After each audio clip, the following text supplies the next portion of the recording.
You're listening to a Weeby Geeks Network podcast. The Dining at Disney podcast. The Dining at Disney podcast. Your ultimate source about the wonderful world of dining at the Disneyland and Walt Disney World resorts. If you are what you eat, then I only want to eat the good stuff. Kristen Hoetzel-Go and Brattain are your guides on this culinary adventure. We'll prepare and serve with flair a culinary cabaret. Join them as they discuss the latest food news, expert tips, recommendations, and trip planning advice related to Disney food and dining. From quick service to fine dining, you will discover all the best restaurants and food as they hungrily explore the Disney parks. It brings folks together from all walks of life. The Dining at Disney podcast. And now, your host, Kristen Hoetzel-Go and Brattain. Welcome to another episode of Dining at Disney podcast. It's your ultimate source for delicious discussion about dining at Disney World and Disneyland. I'm Kristen. With me is my co-host, Jay. And today we're going to be discussing a few news stories. Probably the biggest news story is going to be the one about the in a sense, reservation scalping. But we're going to be talking about that as well as what things in each of the parks gets us excited for fall. So before we get into that, we would like those of you who have downloaded this on iTunes, we'd like to thank you also for streaming it on Stitcher Radio. And this will be on YouTube later on. But please make sure to like us and subscribe to our feeds.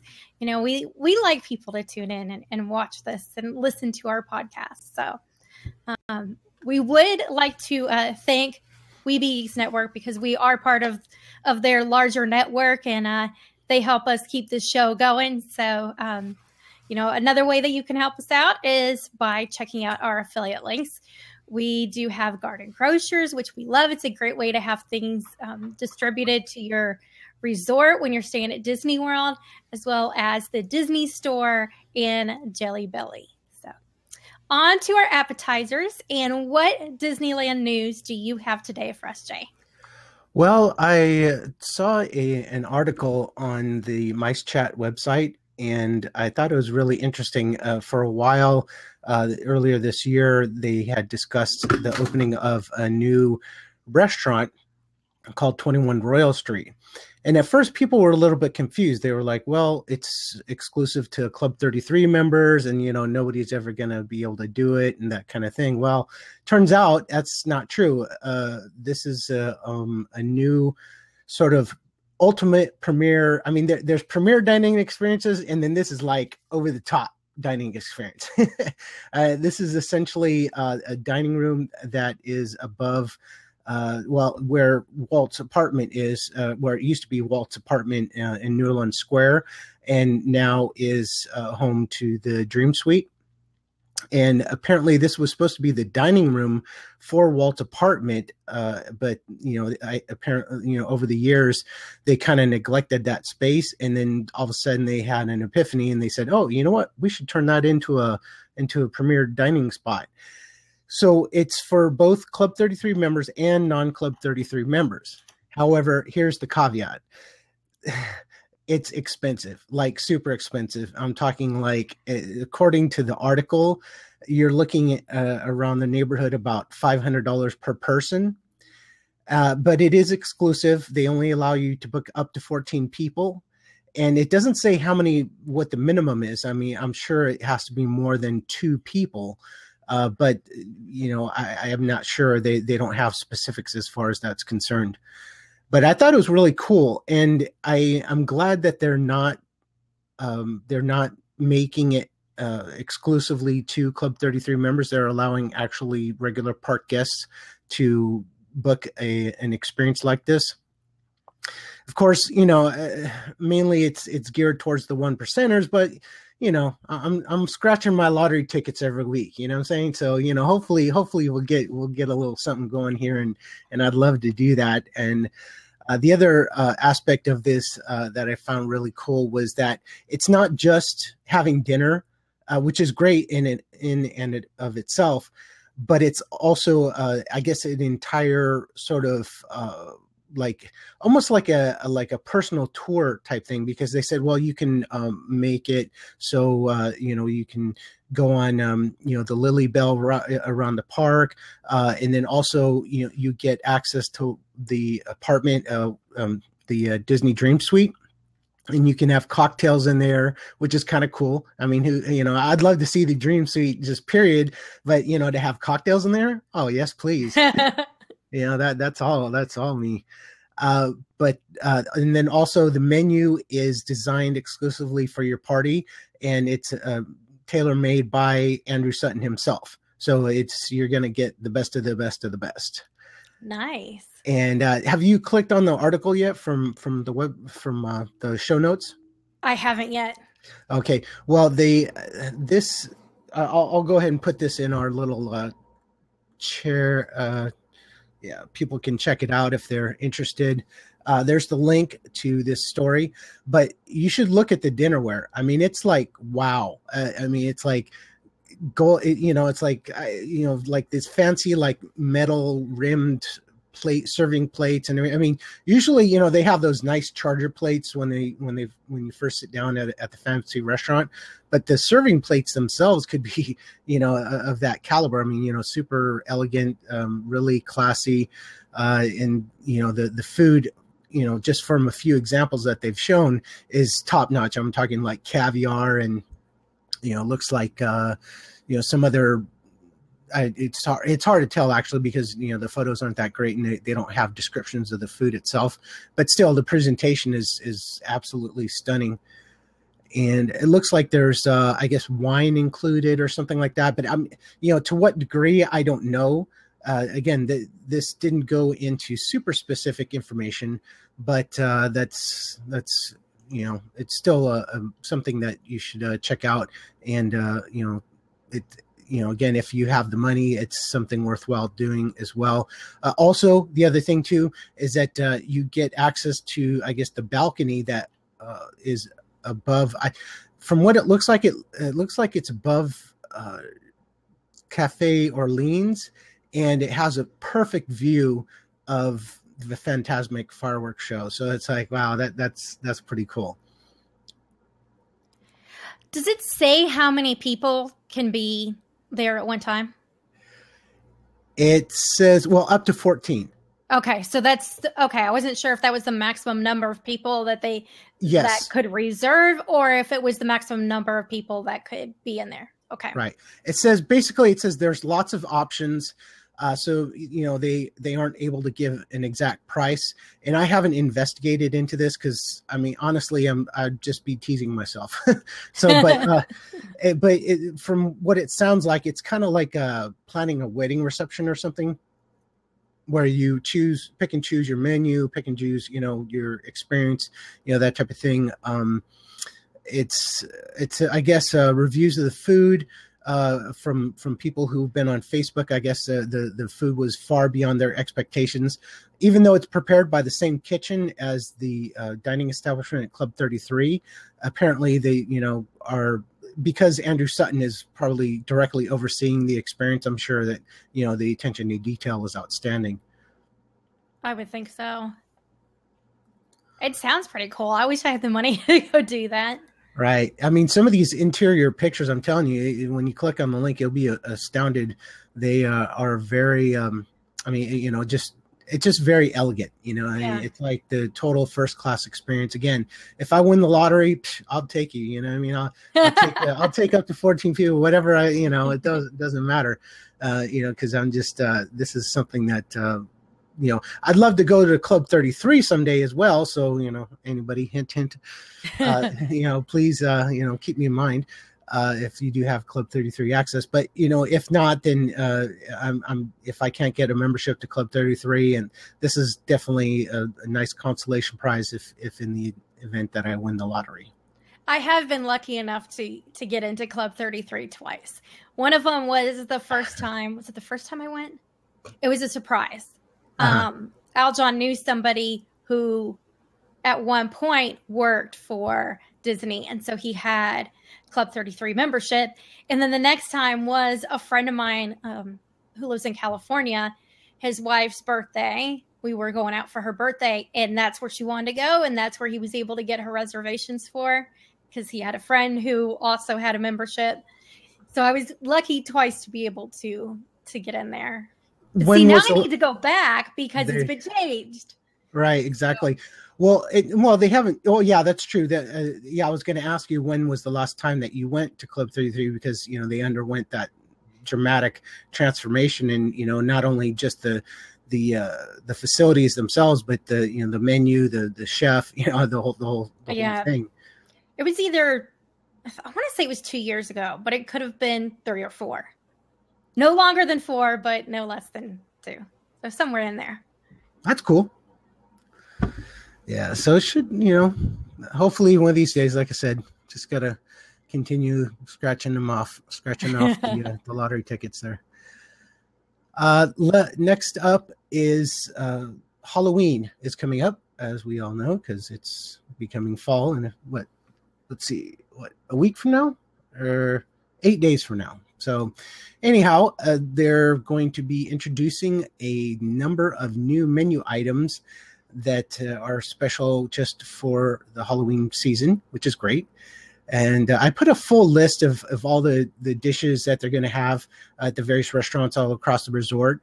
I won't break it down, each individual place. I mean, I'm not going to, bore you with all the list reading here, but I will bring up some highlights, and some of the ones that I think that are definitely on my must-eat list.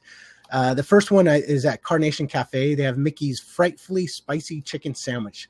And it's, I guess, a fried chicken sandwich served with a pepper jack cheese, a spicy sriracha sauce, coleslaw, and also fried jalapenos on a brioche bun. So, yeah, that sounds good. I like the sound of that. Uh-huh. And then over, and this one I'm really kind of excited about as well, because it's a dish that they had offered for the 24-hour party, the kickoff to the Diamond Celebration on May 22nd earlier this year. And this one was the pulled pork hot dog. And remember, I don't know if you remember or not, but the episode before the 24-hour kickoff, I was like, you know what? I just want to eat at one place, and that's going to be the Hungry Bear restaurant. I just want that pulled pork hot dog. Well, I get to the Hungry Bear restaurant at the 24-hour kickoff party, and the line was just insane. So I was like, you know what? I really wanted to try it, but I'm not willing to wait in that long a line just to get a hot dog. And then I went back the following, I think it was a week or so later, and just to see if they might have kept it on the menu. And unfortunately, they didn't. However, the good news is that they have it now, and it's going to be for the entire Halloween season. So I'll have my opportunity when I go, probably in the next couple weeks here. There's also some other ones, some of these menu items, and they're kind of like stretching it a little bit. It's like, oh yeah, there's this cheeseburger combo, but basically it's the same cheeseburger. The only difference is that they're putting this melted Parmesan type thing that's like been dyed like green and blue or something. No. Kind of like yeah, it kind of looks gross, but at the same time it looks intriguing. But really, I mean, they were serving it with sweet potato fries, because to me that kind of seems like they would try and use that. It's like, hey, look, it's Halloween, we have orange instead of regular potato color. Yeah, exactly. So, and then over in DCA, there's not a whole heck of a lot. Carthay Circle does have a special drink they're calling a poison appletini. So I guess it's a Crown Royal apple, some Duke Cooper. Oh, I don't know how to pronounce it. Anyways, it's one of those sour apple pucker schnapps or whatever with cranberry juice. So that seems interesting. And then over at Cars Land, they're gonna, the Cozy Cone Motel is gonna have a pumpkin twist, which whatever. They're also gonna have that at Maurice's Treats as well, just FYI. So if you're really wanting one of those pumpkin twists, and just you're in Disneyland, go to Maurice's Treats, and if you're in DCA, then go to Cozy Cone Motel. And then over at going to the resort hotel restaurants, not a heck of a lot going on there. But there is one that seems pretty interesting. They have a chocolate peanut butter whoopie pie over at Whitewater Snacks. And you know where Whitewater Snacks is? I do, and I'm drawing a blank. It's at the Grand California Hotel. Okay, yes. Okay, yeah. Right. I'm like trying to think. It's I'm over like, there by the pool area. Can kind of think of it, but not. Sure. Well, if you go from the hotel to the back entrance to DCA, you walk past it. But instead of making a left to go into DCA, you keep going straight. Then they have the Whitewater Snacks in that area. And anyhow, so chocolate peanut butter whoopie pie might be worth the extra walk. Then that sounds the good extra to walk me. back to the parks. Yeah, definitely. And then over at they don't have anything for downtown Disney, but that's because all the restaurants there sort of devise their own menus. So, they don't have it listed on the Disney Parks blog, but, they do tend to have special menu items during the season, especially October, around Oktoberfest. Over the Catal restaurant and Uva Bar, they always do something special. House of Blues does something special as well. So it's really a fun time. October is my favorite time of year. I'll just be honest with you. I mean, it's not just Halloween. It's the fact that, football, you got basketball starting up later in the season. You got, like for the sports fan, October is like the ultimate month. And then I love Oktoberfest. I mean, the beer, the joviality, of celebrating Oktoberfest. It's so fun, I just really, and I love because also the weather gets cooler. Over here in California, man, we've just been bombarded by 100+ degree weather lately. So it's been very, very uncomfortable. So I welcome the fall weather very much. So see, here in Nashville, we're doing the strange weather thing, whereas it was really hot. It was in the 90s. And then 2 days later, the high was like 73 or 74, which is unusually cool for this time of the year, but it's going back up again. Mm. We can't ever decide what weather we want. Yeah. Well, it actually rained here in LA area.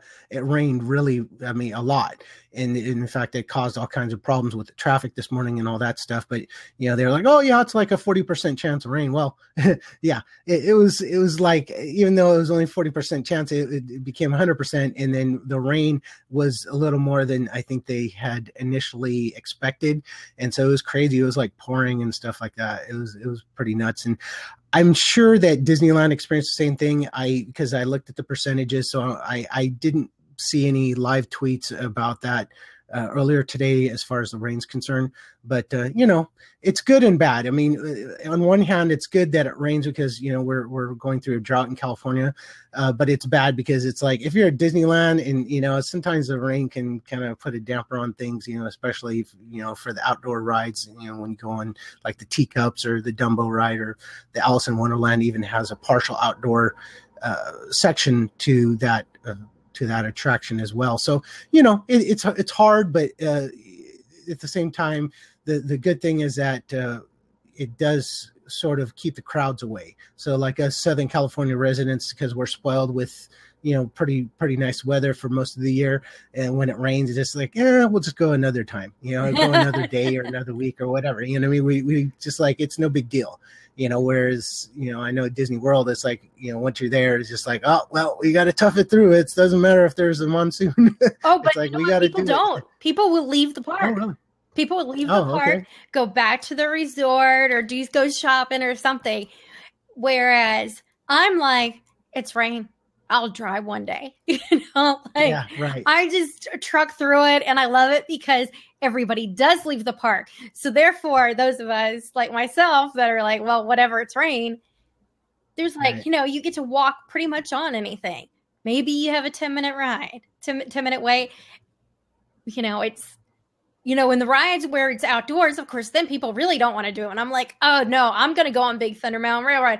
It says 5 minutes, which means walk on. The 5 minutes it takes you to walk, from the entrance to get onto the attraction. So I like it when it rains. It gets rid of everybody in very short waits.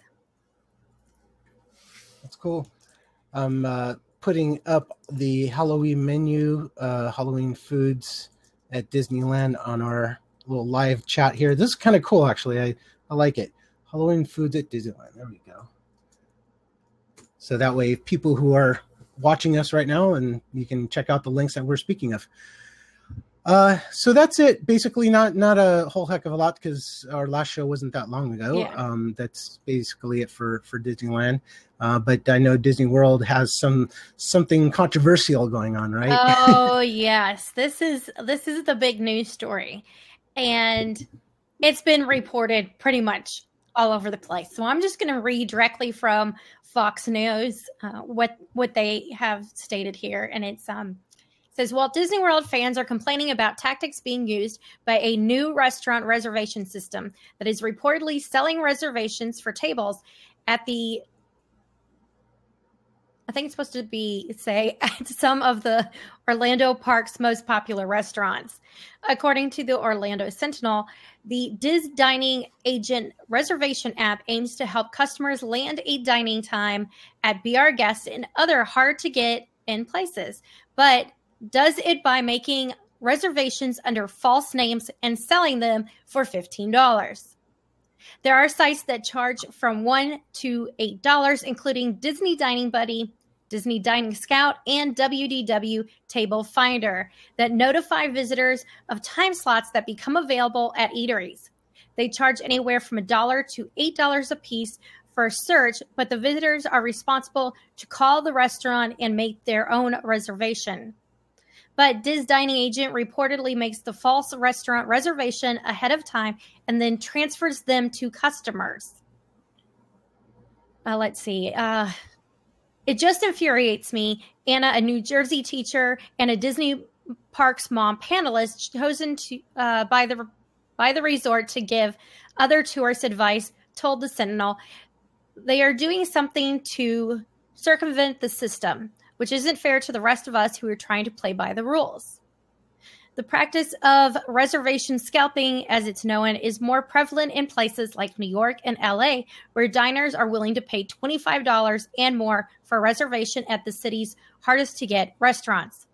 But visitors are angry that the Diz, which is not affiliated with Disney theme parks, is apparently hoarding the reservations to then sell later.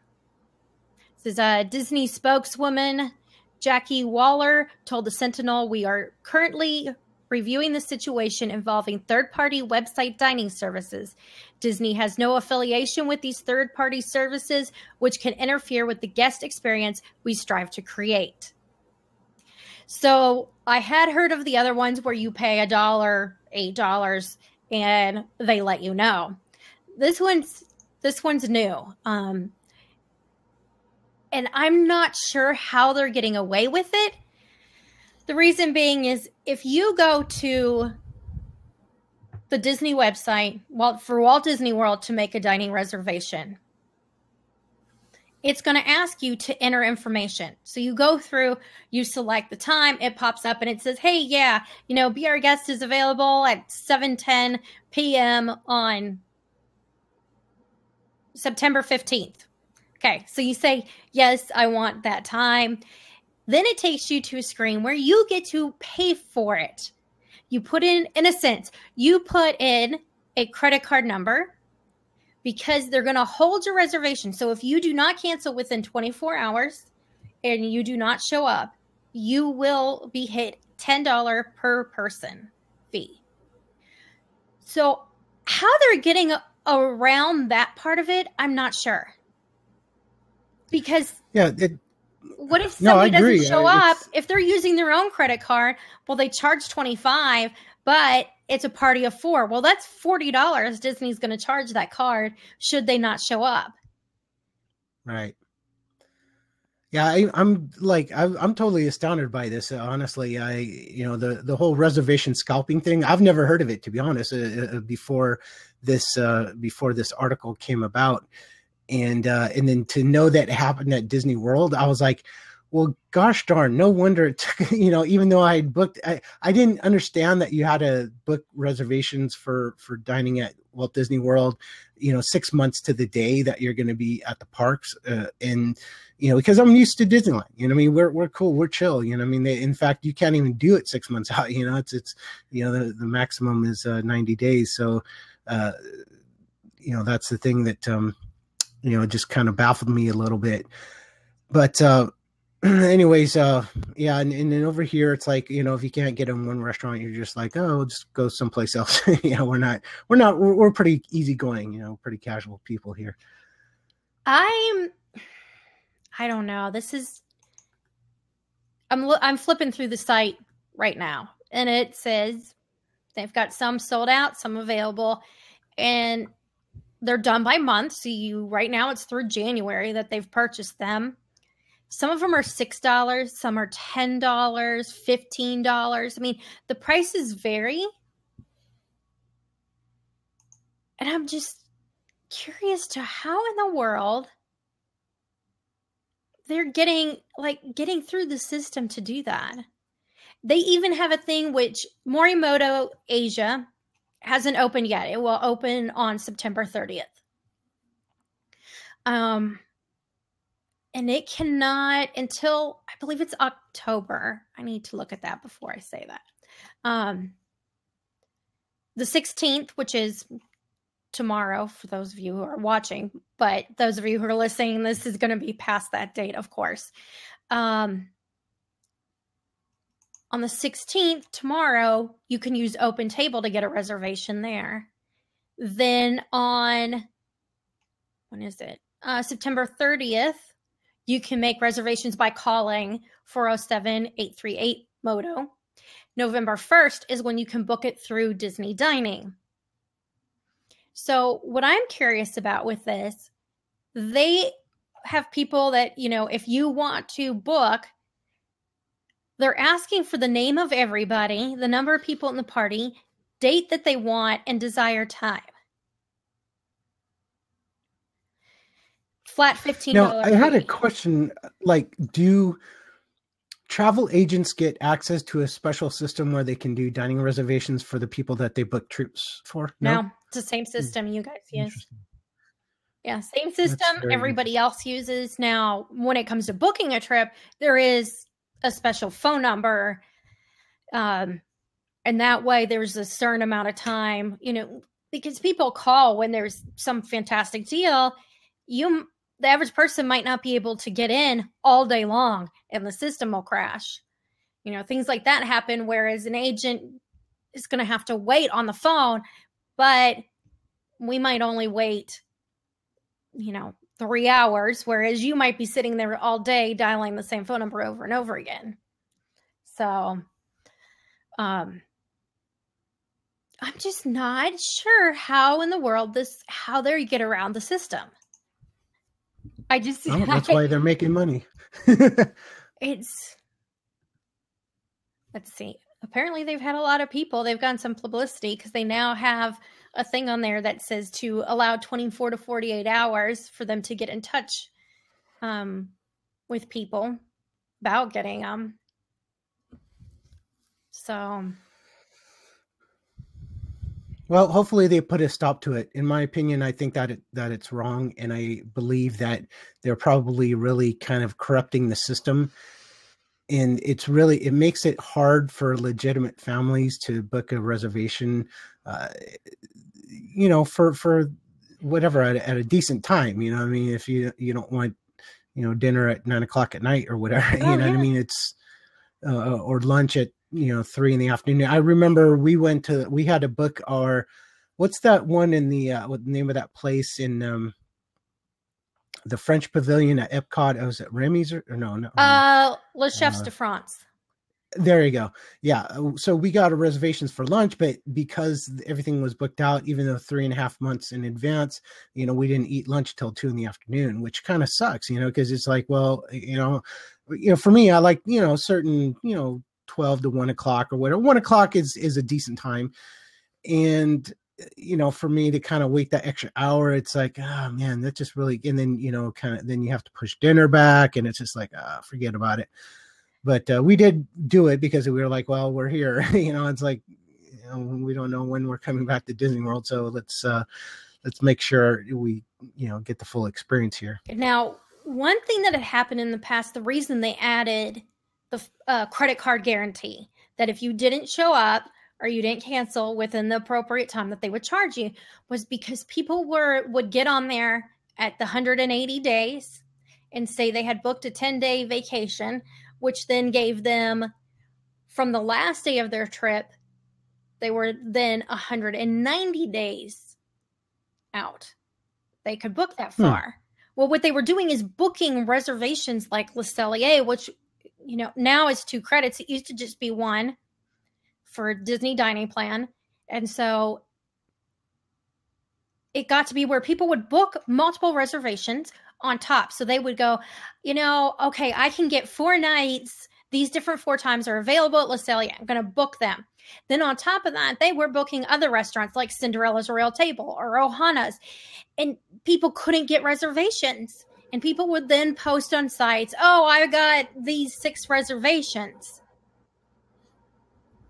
You're not going to eat at 4 restaurants in one night, and you're not going to eat at Le Cellier that many times. They had set it up so that they could pick and choose where they wanted to eat each night.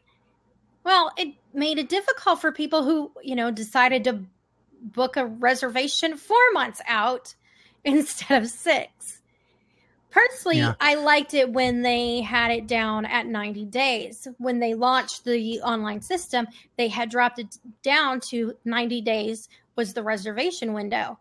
I like it that way. You give more people a chance to get to enjoy things, better customer experience, best guest experience, instead of making it to where only the people who plan their vacations out 180 days and who like to plan minute by minute by minute can really enjoy their trip because they like things planned that way. Somebody who wants to plan, closer to being last minute isn't going to get to enjoy a lot of these fantastic dining restaurants because they're popular. They get, those are the first things people book and they're gone. And so now to, contend with the fact of all the people who are already booking, now people have to contend with those who have bought a reservation. Yeah. And I'm just curious, or I guess maybe I'm a little bit confused because when you book a dining reservation, either online or whatever, you have to put in a credit card and your name and all that stuff, right? So it's like, how are they switching it to let's say it's Bob Smith or whatever that it reserved it and it's Bob Smith credit card. Well, all of a sudden, Ronald Johnson calls in and, says, hey, I want that reservation for $15. Then how do they switch it over from that Bob Smith to Ronald Johnson? I have no idea. Interesting. That's unless they just show up. How unless that Ronald Johnson guy shows up and says, well, my name's Bob Smith. They don't check your ID, right? No, they don't. You just give them your name. There you go. That's exactly it. Then that's how they're getting away with it. So, oh, well. I have one other news story before we get into our little discussion. And it just came through today. So that's why it's very last minute that I'm going to mention this rather than it being in our show notes. But Tony Castelnova from Disney Parks Podcast had posted that the Indiana Jones themed bar, which is Jock Lindsay's Hangar Bar, and it's going to be in Disney Springs, is going to open up on September 22nd. Chances are good that this podcast will go out after that. There's no saying because I'm still working on the previous one, but it's supposed to open up on the 22nd. I'm excited about this. It's going to have 150 seats there, and it's located. I've seen it being built the past couple times I've been there, and it looked like it was going to be done sooner than later. But apparently, it's located between the Boathouse and Paradiso 37, which is in the landing portion of Disney Springs. But it says that it's going to be open starting Tuesday, September 22nd. So, wow. So what's the price point of the menu there? Do you know what? I don't know, because it's more of like a lounge with small like tasting portions instead of, you're not going to plan on going there and eating a big meal. It's more along the lines like of a full. Okay. Yeah, it's more along the lines of like the Enchanted Tiki Bar. Oh, okay. Trader Sam's. Cool. Yeah, it looks pretty cool. I'm sure they'll theme it very well. And because I was thinking like, well, they couldn't possibly be opening another like high-end establishment there in the Disney Springs area, because I mean they already got Morimoto. They've got the boathouse is like that's super high, super expensive as well. So I'm just like, where's the sort of, it doesn't have to be low price point, but something mid-range, it'd be nice and still nice, still a good place to eat and enjoy the atmosphere as well. So it's curious. They're doing a lot of changes to Disney. Well, what's now going to be Disney Springs. I mean, all these new restaurants opening. Fulton's Crab House, which is a fine dining restaurant, is going to be closing in January. And I think it's for like 4 months. They're going through a whole refurbishment. And then Planet Hollywood is also going to close in January. And it's gone, I think, for like 6 months. And it's going through a huge overhaul. So it'll be nice. So basically, in about 7 to 8 months, they should have everything up and running, or most of it. Most of it. Okay. Well, when they do get everything up and running, then you just have to set aside an entire month and you just have to eat there every day. Every time I go, it's like I have to dine at someplace new. I already knew that next month, a couple days ago, Morimoto Asia, that's going to be on the list of places to dine at. Now I'm like, oh, great. Now I've got to add in this, Jock Lindsay's. I'm like, Disney's making it difficult for me to even get back to some of my favorite places, because they're like, nope, here's a new one. You got to try that. Right. Otherwise, I'm not going to be able to keep my whole list of all the places. I can't say I've dined everywhere then. Right. So. Cool. And I guess all right, ready, on to the main ready dish. for our main dish. Yeah. All right. Awesome. You want to go first? Sure. So today we're going to be discussing the places that the restaurants that we associate with fall. Like what gets us in the mood for the fall season. And we're not going to go into super heavy discussion on this topic. We'll just kind of pick and choose a few of the restaurants. I limited my selection to one restaurant at each location around the resort. One at Disneyland, one at DCA, and the other one at Downtown Disney.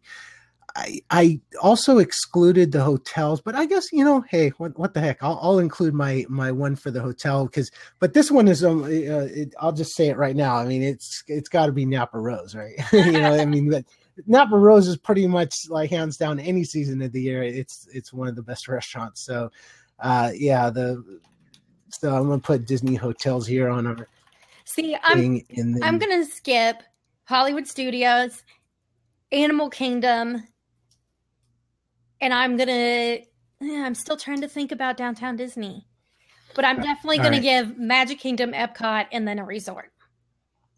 There you go. Sounds good. So for me, my choice for Disneyland, I would say, is the Hungry Bear restaurant.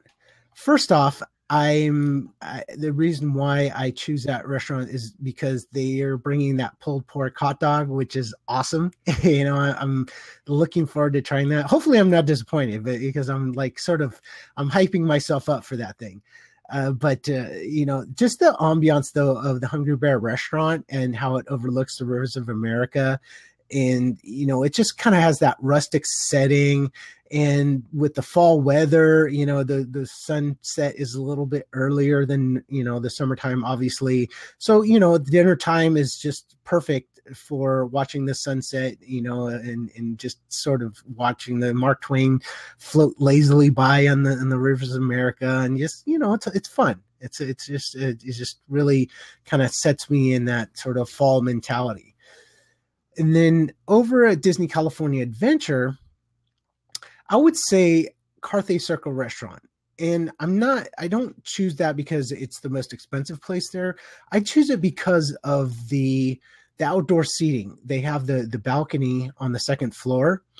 And again, weather has a determining factor here for me. And, you can eat outdoors, the weather's cooler again. Like I said, the menu, they change it seasonally. And, they're starting to get a little even more daring with their menu lately. So that's cool. That's really cool. So they're very focused on the seasons. And so, you'll get food that's appropriate, maybe something a little heavier, maybe like a pork chop or something along those lines. I mean, that's just, I don't know. I just thought of pork chop just off the top of my head, because I think that just pork chop with like apples or applesauce or something would be perfect for a fall type meal.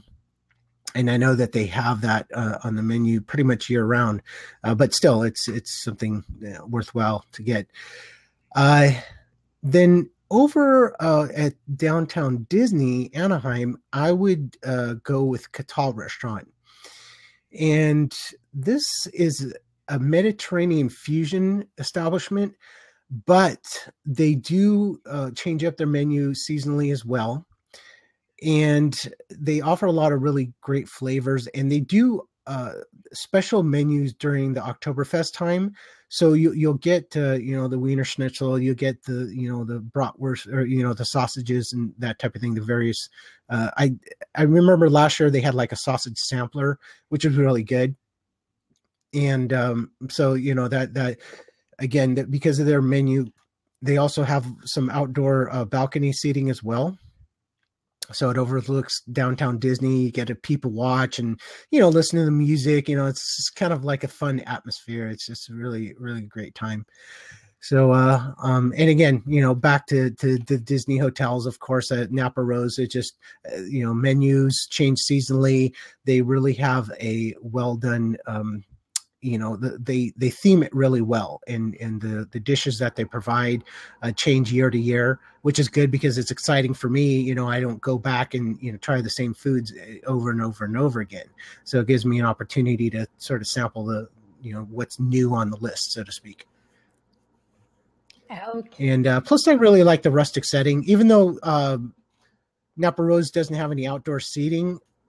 Really, well. Trying to think. Actually, they do kind of have a patio in the back. No, I'm just trying to think. Actually, I'm not sure if they have outdoor seating. That's. Oh, I feel kind of lost here. I'm trying to think, because I remember seeing some outdoor patio seating, but I'm not sure if that's for Napa Rose or not. I'll have to look more into that. But even if it's not, I just like the rustic atmosphere of the restaurant itself. It's done, in the sort of motif of wine country. So, it's a little warmer woods and things like that. So, it's good ambiance. Anyhow, so those are my choices. How about you, Kristen? Okay, so mine, it leans towards more of comfort food, because when I think of the change in the weather and the cooler temperatures, I think of heavier food. Like you said, pork chops. You think of apples, things like that. I also think chili, but I can't even think of a place at Disney that I'm like, oh my gosh, this is like the best chili ever. So I'm gonna go with, starting with Magic Kingdom, I'm gonna go with Liberty Tree Tavern, and the reason being is for dinner, they have a Thanksgiving style feast. You get like mashed potatoes. There's dressing and gravy, turkey, green beans that ends with like apple crisp. So it's a lot of that kind of Thanksgiving style meal. And that, of course, always, makes you think fall. It's pretty much the only time I think to like eat turkey, So I had to go with that. And then, as I said, comfort food. And October's on its way. And so you've got Oktoberfest beer, sour Brattain and schnitzel and things like that. So at Epcot, I had to go with the beer garden. Oh yeah, I mean that's like a given. I mean that was like, I put that little softball on the tee and they let you knock that one I out, so. see. I almost didn't even think of it until you said something. I was like, oh, yes, that. How did I not think of that? I mean, especially. Of course, I mean you're German. I know, Geez. right? Sauerkraut and all that kind of good stuff when it gets cold outside. The other place that I put for Epcot is Le Cellier Steakhouse because, again, steak is a heavier food and it's more, I think, conducive to colder weather. You know, you need to stay warm, so you need your nice little like beefy protein and stuff like that. You know that, and it is Canada. You know, so it's True. not like Canada's known for warm weather. You also have one of my favorite soups, the Canadian cheddar cheese soup. It's got some bacon on top and in it. Oh, so good. So had to go with those two. But when it comes to Hollywood Studios and Animal Kingdom, nothing immediately comes to my mind. I'm sure if I sat here and thought about it long enough, I'd come up with something. But well, Hollywood Studios doesn't really have a lot of like themed restaurants. I mean, I guess Sci-Fi Diner, right? I mean, yeah. Maybe what about Sci-Fi Diner? I mean, I didn't go there, so I don't know what the experience is like. But from what I gather, it's like you're sitting in a faux car, and then it's like you're watching a movie at a drive-in theater or something. Is that right? Yeah, it has foods like burgers and stuff like that. It's nothing that really screams to me that. Mama Melrose is Italian, so that doesn't scream winter or fall to me. Fall, right, sure. And Hollywood, with none of the restaurants there's pretty much like 4 main restaurants, and they don't frequently change the menu. So you could go there like 2 years later and get the same thing. So that the Brown Derby, though, what is that? That's kind of like Carthay Circle restaurant a little bit, or not really? I haven't been there, so I'm just asking. It's based after the Hollywood Brown Derby. That's actually in Hollywood. Oh. Right, but they don't really ever change them. They don't change the menu really seasonally. Okay. But what about the ambiance, though? It's got like characters, like drawings of celebrities and stuff like that. It's a nice atmosphere, but it's, of course, got that cartoonishness to the nice dining room. The food's really good, but it just doesn't say fall to me. Okay. Yeah, I'm just trying to help. So now that I thought about it, Animal Kingdom has a restaurant called Tusker House, and it's based off of the African cuisine. And so you have a lot of, squash and things like that, butternut squash soup used in the food. And so that I could say would go, makes me think fall, because I was thinking Chico the Cooking Place, which is over at the Animal Kingdom Lodge, and it has those flavors, more of the, squash and things like that they use in a lot of their vegetarian dishes. So it kind of leans itself to those fall flavors, as well as like the flavors of like cinnamon and nutmeg that they use to season with. And let's see, also California Grill, which is easy because they change their menu seasonally. A lot of the signature dining restaurants do, but California Grill, I think, really does a good job of sticking with those particular. Something fell over.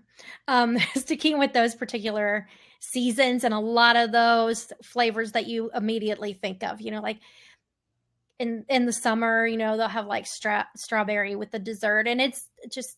They do a really good job of picking out those flavors. One of our followers here, Nita Wanta, says the cheese soup in Canada. It's she agrees with you about that cheese soup. It sounds good. Unfortunately that was one of the places I wasn't able to go to, when I was there. And then California Grill. I went to California Grill, but they redid the place because it kind of looked run down like at the time that we went, and I was like, like why do people say good things about this place? It was like a little bit dirty, the carpet wasn't really kind of faded, and I was like, and then the food was decent, but I don't know, I just kind of was sort of taken aback a little bit by the sort of dilapidated state of that restaurant. But, of course, I think less than 6 months after we had gone, they said, oh yeah, we're undergoing a, complete, overhaul of the restaurant. So it's cool. I've been in there twice since then. One was during a conference that I had gone to. And then another time was right after they opened. It was like a few weeks later, and Aljon and I had dined there. And he's not impressed with it. And I told him, I said, your feeling about how this is going has a lot to do with the fact that our server was not up to par. Remotely not, where you're kind of waiting, like, where is he at? And it wasn't busy. We had come later in the evening. So by the time that, our dinner gets there and we're getting about halfway done is when it really starts to clear out. It's after wishes. So I don't know what he was doing, but we didn't see him. And it was one of those things where you're like, I need a refill, or I want to order another glass of wine. And he's not there. And I told him, I was like, that's what's ruining your opinion of California Grill, is you're thinking of not having had a great experience, not because of the food, but because of the service. And I don't know if he was new or what the deal was, because I've always had, I've had great service there. The food, I think, is always good, but I don't know, he was having a bad night, which I'm always willing to try another place a second time. Like if I have a bad experience, depending on what the situation is, I'll either wait like a year or two and then go back. Whereas he's like, I'm done. Nope, not going back. Does some places I cannot talk him into going again. Some of them he's like, if you really want to, I guess so. Right. That's cool. Well, thanks, Nita Wanta. It's at NEATAHWANTA on Twitter. Thank you so much for commenting. And then so let's see. What's DS? Oh, that's Disney Springs, right? On your list there? I was going to say Raglan Rope, but that is like my go-to place. I feel like I can't really put that on the list. I've probably dined there over 15 times. It's really bad. They are really good. And what came to my mind is they have a really good chicken pot pie. Mushroom. Like they actually change, but I've been there a few times. And awesome. I know she just asked in the chat room if I've been to Victoria and Albert's, and I have, but I almost always leave that off the list because it's got such a high price point and it's such a fine dining experience that I don't like to include it, because a lot of people are like, well, kind of along the lines of, Club 33. Well, it's not that they can't get in with that, but Club 33's menu is less expensive than Victoria and Albert's. And it's not attainable to a lot of people. They look at it and are like, I'm not going to spend $350 to go out to eat. Like that's insane, Whereas I've done it once. At some point when I won the lottery, I'm going to go again. Or some long lost relative that I didn't know I had leaves me money or something.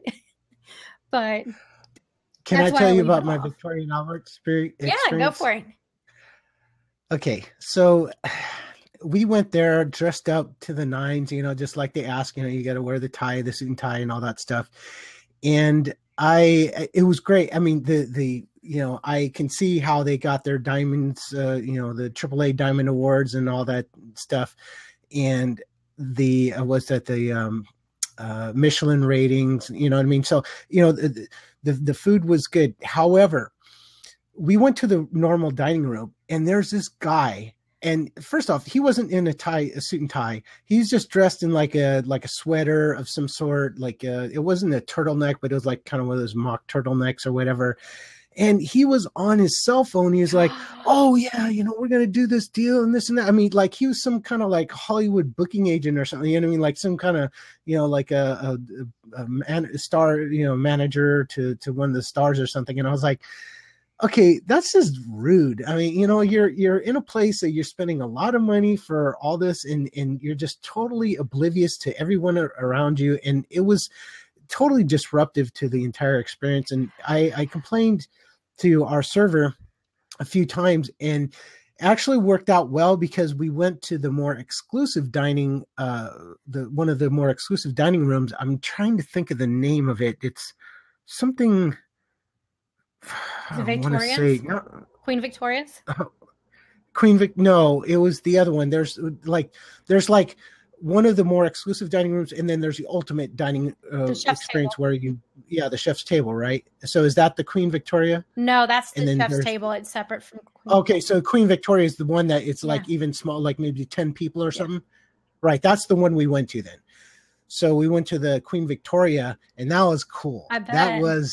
It was awesome. I mean, that right there made it worthwhile to pay all that money because, essentially we got the main dining done at the the normal restaurant, but then we had dessert and coffee afterwards in the in that little exclusive dining room. It was so cool.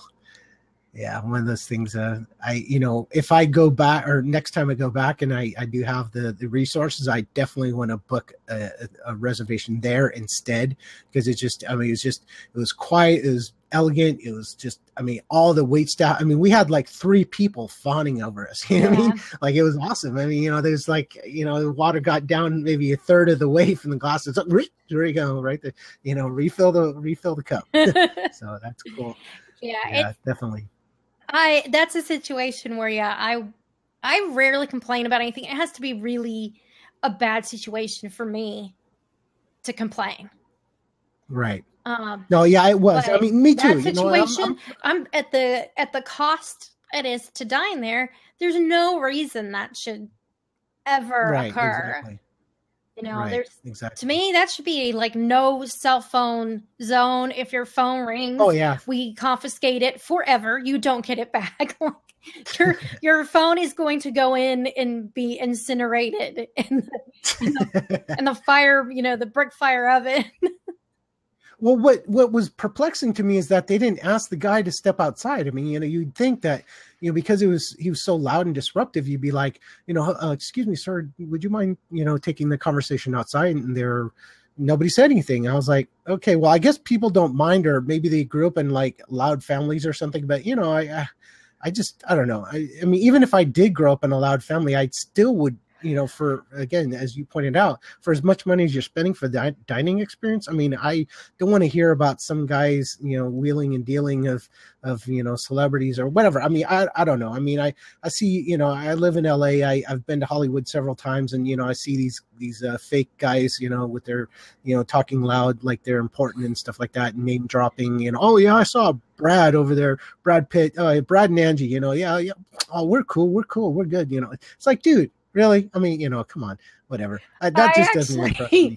What's funny is being in Nashville, there's a lot of people here, and there's a lot of people who you would never think have a house here, but this is like their escape from, dealing with the paparazzi in New York and LA, that they have a house here and they get to be a normal person and can go grocery shop, and people just kind of like smile at them like, not say anything because it's understood you don't bother celebrities here. But I actually had met somebody from LA once who kept name dropping the whole time. And I just kept thinking, and I even said to Alton later, I was like, do they really think I care that this person's their neighbor? Like, I don't. Yeah. I can, it's like we all have to grocery shop and do everything else. We're all people. But yeah, that's always funny to me when people start name dropping. I'm like, it doesn't, no. But, all right. Ready for some dessert? Let's am too. All right. I'm going to let you go first because mine just kind of plays off yours. Okay, no problem. All right, so during Halloween time over at Disneyland Resort, we have Mickey's Halloween party. I know over there you have the Mickey's Not So Scary Halloween, yes. Right? Is that the difference? Okay. Same thing. I'm assuming. Basically, you have to pay a hard ticket price, which over at Disneyland is $69 per person, unless you have an annual pass, which is a little bit lower. But when you do go to this Halloween party, obviously one of the perks is that you get candy.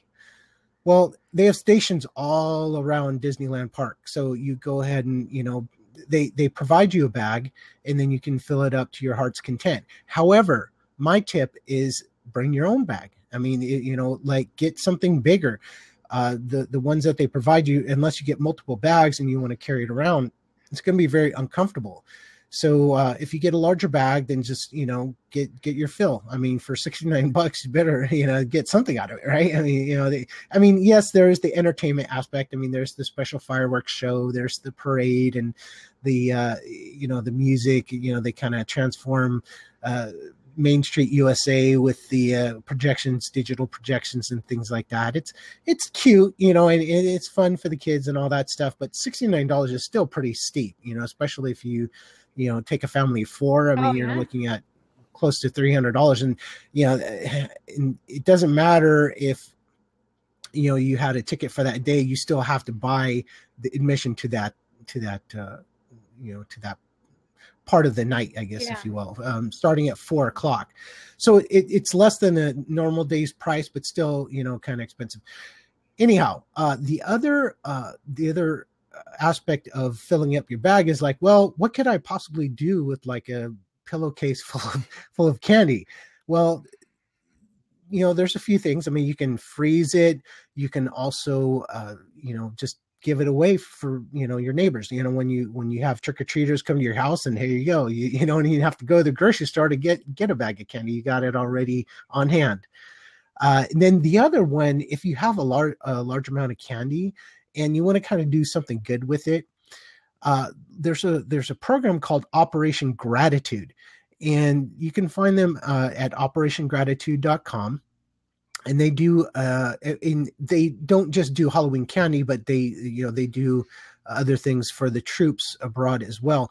But during Halloween, that's one thing that they provide a service for, is that they will take your candy and then package it up and then send it to the soldiers that are serving in Afghanistan or Iraq, or well, I don't think we have anybody stationed in Iraq, but we have people, wherever somebody's stationed or whatever, then they're going to get this candy. So that's kind of cool. And you can also find them on facebook.com /Operation Gratitude as well. That's really cool, because I mean, that's as little as it sounds, and it might seem silly to some people. That is something that's going to remind them of being at home, of trick-or-treating, right, and that kind of stuff. And at least it brings, even if it's for like a minute, a little bit of home, right? Because I know those troops don't eat well, unless like possibly if there's like a USO tour, like, wasn't it Bob Hope that used to do all those all the time? Oh yeah, right. Yeah, he was famous. That's his one of his claims to fame was the USO tours. Yeah, my husband had done those because he was in a band at one point, and they used to travel.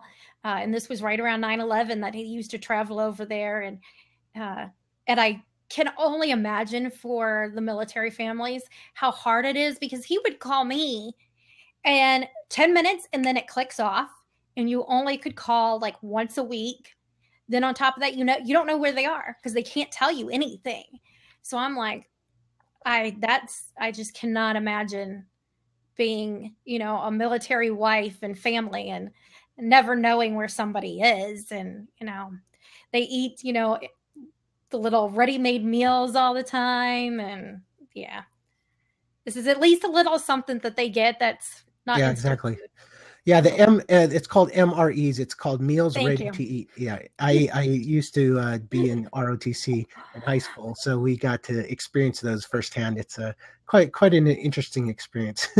I have really hard time with acronyms, and the letters get like jumbled in my head, right. So I was like, have you ever tried an MRE? No. You should. It doesn't even say. I can't imagine. Yeah, it's not the finest cuisine in the world, but at least from a soldier's perspective, like what they're eating. And I mean, those things are really bountiful because they want to make sure that, because soldiers are exerting themselves and burning a lot of calories in the field. So they want to make sure that they're satiated. And those, they said that average, I believe, amount of calories in each of the MREs is around 3,000. So, I mean, it's a really, really substantial. And a lot of guys, take it and they'll make a day out of it, with a meal, because there's that much food. So, wow. But anyhow. Well, my tip, playing off of yours, having to do with the Halloween parties, is at least I can say at Walt Disney World, if you wait till the end, like towards the end of the night, when you go by, you can get a lot more candy than you get at the beginning of the evening, because they realize, like, we still have a lot of candy. We can give extra. They're not worried about possibly running out. And then a second tip that has to do with it is, if you are on a low carb diet, you're diabetic, anything like that, you can actually stop by guest relations and they will give you a bag. At least when we've stopped by in the past, it was actually the little bag that they give you filled with sugar-free candies. Oh, that's cool. Yeah. I didn't know that. I wonder, they probably do the same thing at Disneyland, I'm assuming. I would think so. Yeah. That's good. That's really a good tip. I didn't know that myself. Yeah. Well, I think it's great for people who are diabetics, as far as if they have anything that's vegan friendly. That I don't know, but right. I might have to ask about that next time. Yeah. So, well, I think that covers everything. How about you? Yeah. You got anything else? That's it. That'll do her. Well, that's our meal for you today. Jay, make sure to tell everybody where they can find you. You can find me at magicalfoodtour.com.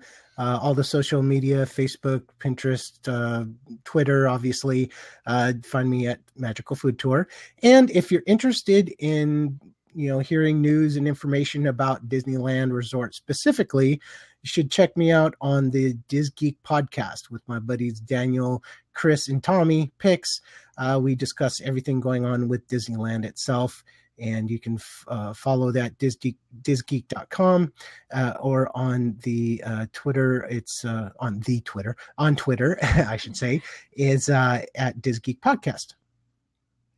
As far as Dining at Disney, you can read all of our articles at diningatdisney.com. You can follow us on Twitter, Facebook, Instagram, Pinterest, Periscope. On all of those, it's Dining at Disney. On YouTube, it's the Dining at Disney. And please download, subscribe to our podcast on iTunes, stream it on Stitcher, give us some ratings, tell your friends. Jay and I like 5-star ratings and nice reviews. Five. Yeah. We like nice reviews. We try hard, right? Yeah, exactly. Well, all right. Thanks for listening, and until next time, bon appetit.